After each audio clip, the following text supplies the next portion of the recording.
So after the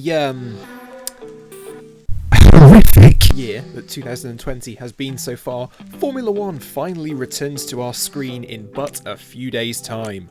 Naturally, many fans are going to be coming back to the sport, or they're going to be experiencing it for the first time. So what I thought I'd do in this video is kind of give you a bit of a rundown of who the teams are and what you can expect going into the 2020 season from them. Now, any of you casual Formula 1 fans, you could go away.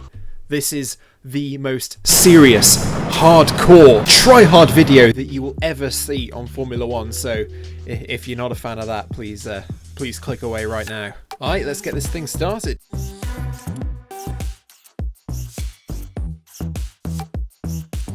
Okay, so you guys have seen Star Wars, right? Like, the good ones. Apparently someone's dad dies and it's a whole thing. Yeah. Well, Mercedes are kind of like the empire of Formula 1. Since 2014, Mercedes have won every championship. All but one of which has been won by this man, Lewis Hamilton. Possibly one of the greatest Formula 1 drivers of all time. Behind the scenes, Mercedes runs like a well-oiled machine, and in case you're in any doubt of their evil persona, their team principal sounds like the Terminator. And he's called Toto! Needless to say, these guys really are the team to beat going into the 2020 season. Which brings me to...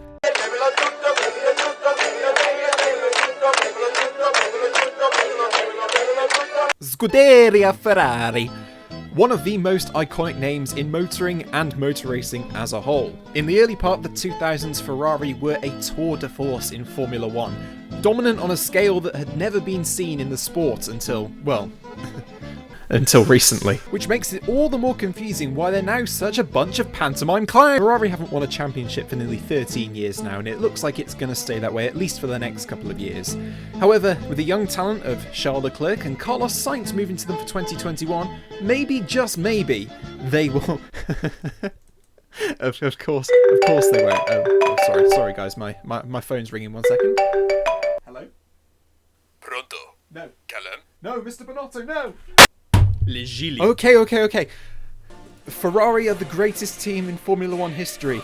Scuderia Ferrari are an essential part of Formula 1's history, and they have never done anything untoward in order to try and get their way or steal a victory through any untoward circumstances. Mattia Bonotto is a god amongst men, and we should all bow down to him and the majesty of Scuderia Ferrari.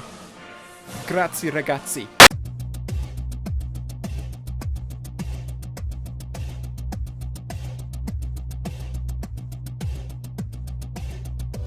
Red Bull, another former giant of Formula 1, who absolutely dominated the early part of the 2010s, now looking to try and regain that lost ground to Mercedes. It's safe to say that Red Bull has pretty high expectations for both itself and its drivers.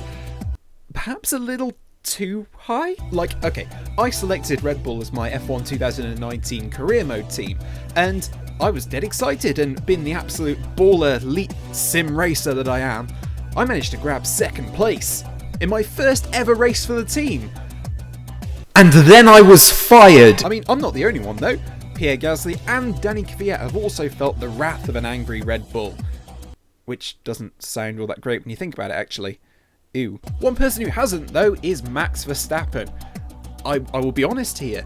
He is one of the best talents on the grid at the moment, and certainly I think the most mature... maybe that's not a good word. Exciting talents there are out there at the moment. Certainly a world champion in waiting for sure, but he does need to kind of work on his attitude still. But I feel like I can look past these minor flaws of Verstappen's character, bearing in mind A, he's wonderfully talented on track, and B, his boss has got even worse opinions. Like, seriously, so much nonsense falls out of Helmut Marko's mouth that even when fake news stories are made up about him, it still sounds truthful. But yeah, that's Red Bull. Certainly favourites to take on Mercedes for the title this year, and who knows, maybe they can do it.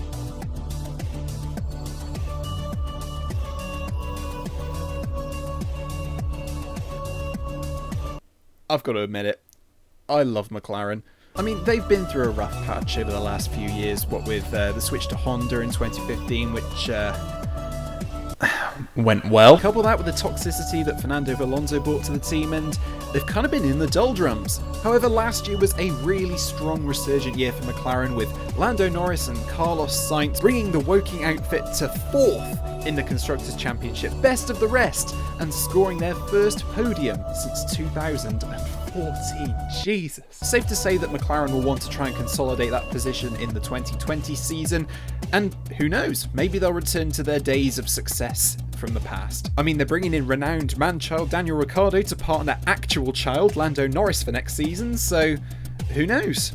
Zach Daddy's got his hands full. I swear 2021 McLaren is just going to be like Step Brothers, the movie. You did it! You did it! It looked amazing! Look at that! That looks like what you would buy from a store!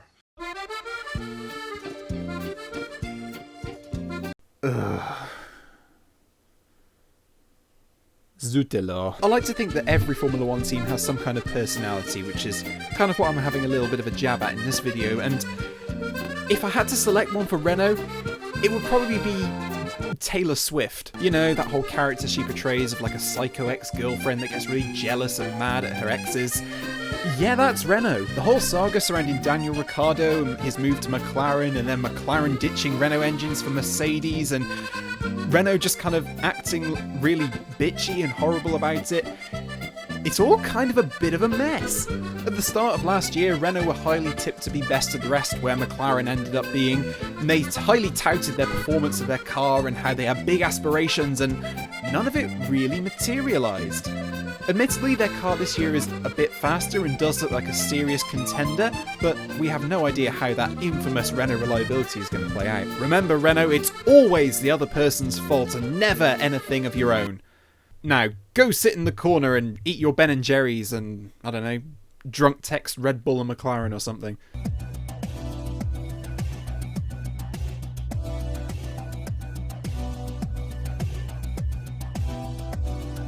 AlphaTauri, aka the Red Bull B team, aka Toro Rosso in a silly hat or something, I don't know. Toro Rosso, or AlphaTauri, or whatever you want to call them now, have always been kind of an underdog of Formula 1, and to be honest, they've not done too badly in the past. I mean, they gave Sebastian Vettel his very first Formula 1 win at a wet Monza, and last year they picked up not one, but 2 podiums, including a fantastic second place from Pierre Gasly at Interlagos, where he out-dragged Hamilton to the line on the final lap. Naturally, the Red Bull gods looked upon this achievement and were pleased. So for 2020, they decided to make the team worse. I mean, don't get me wrong, the livery looks slick. And I'm sure that the team are going to be just as competitive, because obviously it's the same personnel and everything, but come on, man. AlphaTauri, Tauri, the fashion one, I don't know anymore. Bring back Toro Rosso. BWT, Sport Pacer, Force Racing, India Point, Aston Martin, the pink cars! Racing Point, formerly known as Force India and soon to be known as Aston Martin, have always kind of been a bit of an underdog in the Formula 1 folklore, I suppose. They've scored a fair few podiums in their time, and they've really helped to raise the profile of some of the lesser known drivers on the grid, including one of their own, Sergio Perez. They went into administration a couple of years ago, and there was a whole saga over the summer break, but it all got sorted out, and this man, Lawrence Stroll, took over. Sound familiar? One of the main controversies surrounding this team going into the 2020 season, though, is of course their car's striking similarity to last year's Mercedes. Dubbed the Tracing Point, this car did actually look very competitive in testing and looked, at least for the time being, to be the 4th fastest. Who knows if that's actually going to come true, though? I mean, I don't know, Stroll could bin it on the first lap for all we know. I mean, come on, the cars are pink. That automatically makes it the best car on the grid, no matter what.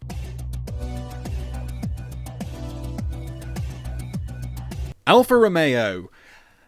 Well, technically they finished below AlphaTauri last season, so does that make them Beta Romeo? Also known as the Ferrari B team, Alfa Romeo is a thoroughly uninteresting team that just kinda does its own thing. They've got Kimi Räikkönen, who is a perfect fit for that role, as he just doesn't care. But other than that, they'll just pop up in the points every now and then, and we'll all just pretend they don't exist, and then we'll look at the championship at the end of the year and be like, oh yeah, Alpha's in this too. Oh yeah, and the livery's pretty cool as well. Very retro. Okay, we done? Good. Next!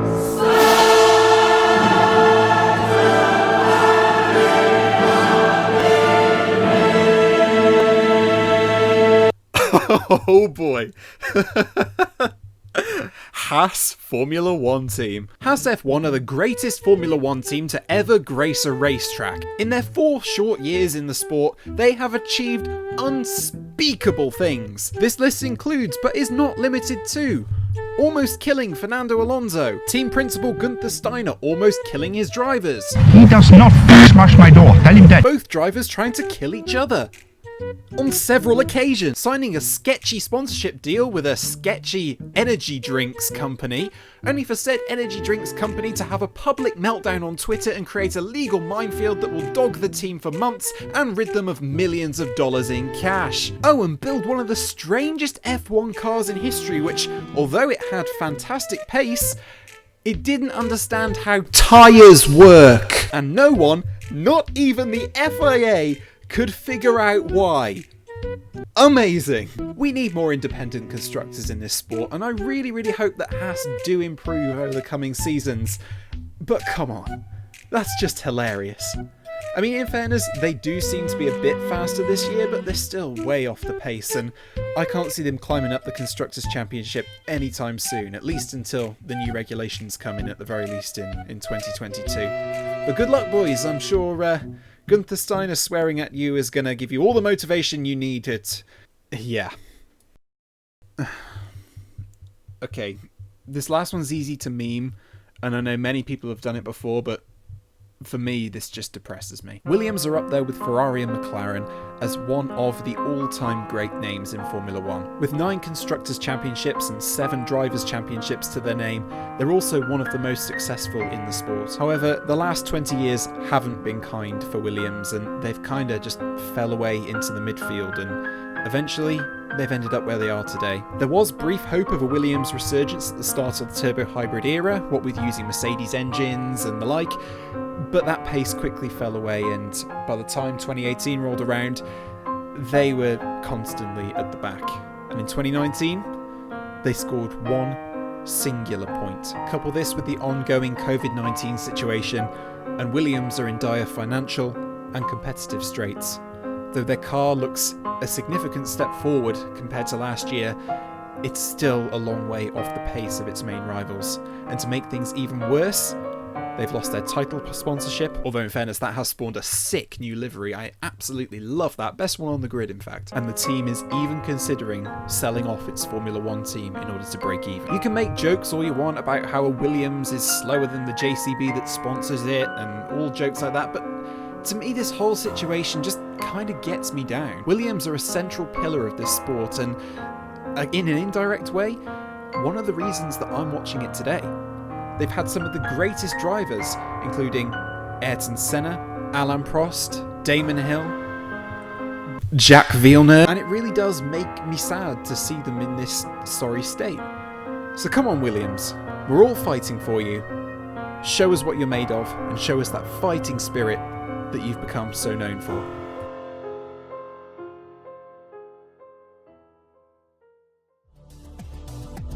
That just about wraps it up for this super serious guide to Formula 1 in 2020. This isn't serious at all, guys. I love F1, and I've missed it over the past couple of months so much, and any comments towards any particular teams or drivers was all made in good faith and good humour. So I hope you guys have a very good rest of your day, and I'll catch you in the next one. Cheerio!